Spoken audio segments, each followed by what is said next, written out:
নমস্কার। ঘড়িতে বাজে এখন ঠিক 3:30 আর আমরা এখন হাওড়া স্টেশন। দেখতেই পাচ্ছেন আজকে আমাদের গন্তব্যস্থল সেট বংশীধর জালান স্মৃতি মন্দির। এই উদ্দেশ্যেই হাওড়া স্টেশনে এলাম এবং এখান থেকে অটো ধরে যেতে হয় মিনিট 15। যাচ্ছি কোথায়? নতুন মন্দির।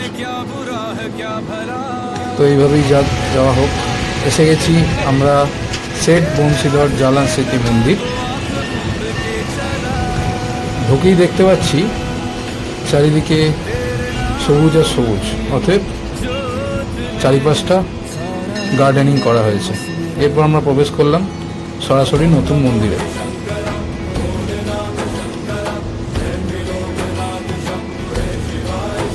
একদম এসে গেছি নতুন মন্দির, যেখানে 12টা শিবের জ্যোতির্লিঙ্গ, 51 ফিট উচ্চতা সম্পন্ন একটি বিশাল আকৃতির মহাদেব ও মন্দিরের ভেতর পুরোটাই রূপা দিয়ে নির্মিত একটি শিব ঠাকুর আছেন। আপনারা দেখতেই পাচ্ছেন চারিদিকে সাজানো সবুজ বাগান, অসম্ভব সুন্দর এবং চমৎকার লাগছে দেখতে। এরপরই আমরা মন্দিরের ভেতরে প্রবেশ করব এবং রূপোয় নবনির্মিত বিগ্রহ সৌভাগ্যক্রমে দেখেও ফেলি। অসাধারণ একটি মোমেন্ট আমাদের জন্য।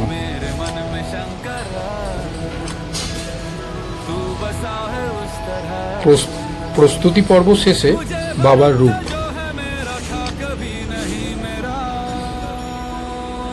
এরপরই আমরা চলে যাব বাবার 12টি জ্যোতির্লিঙ্গ দর্শনে।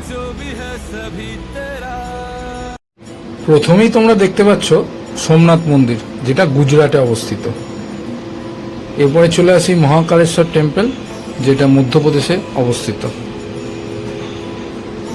এরপরই তোমরা দেখতে পাবে মল্লিকার্জুন টেম্পল, যেটা অন্ধ্রপ্রদেশে রয়েছে। এরপরই আমাদের ড্রিম প্লেস কেদারনাথ, যেটা উত্তরাখণ্ডে রয়েছে। এরপরই ওমকালেশ্বর, যেটা মহারাষ্ট্রে রয়েছে, এবং বৈদ্যনাথ, যেটা ঝাড়খণ্ডে রয়েছে। এরপরই চলে আসি তামিলনাড়ুর বিখ্যাত রামেশ্বরম মন্দির। এইগুলো অ্যাকচুয়ালি সবই কিন্তু রেপ্লিকা হিসাবে বানানো হয়েছে, সত্যি কথা বলতে। তো এই আর কি এখানকার আকর্ষণ। এছাড়াও ভীমশঙ্কর, বিশ্বনাথ, ভূমেশ্বর, নাগেশ্বর ইত্যাদি আমরা দেখতে পাচ্ছি। আর এখন কিন্তু এই সমস্ত জ্যোতির্লিঙ্গগুলো আপাতত বন্ধ আছে, কারণ এখন এর কার্যকলাপ কিছু শেষ হয়নি, অনেক কিছুই বাকি আছে। তো তোমরা এটার জন্য 1 মাস পরে আসতে পারো। এরপরই তোমরা দেখতে পাচ্ছ গঙ্গার ঠিক পাড়েই এই মন্দিরটি রয়েছে এবং এখান দিয়ে হাওড়া ব্রিজও দেখা যাচ্ছে আর হাওয়াটা।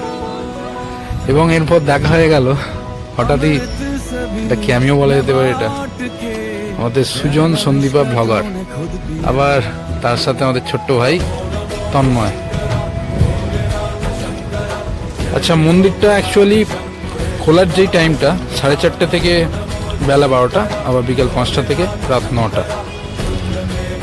এই হলো আমাদের আজকের ভিডিও। চলো আজকের মতো টাটা, আবার পরে ভিডিও দেখা হবে।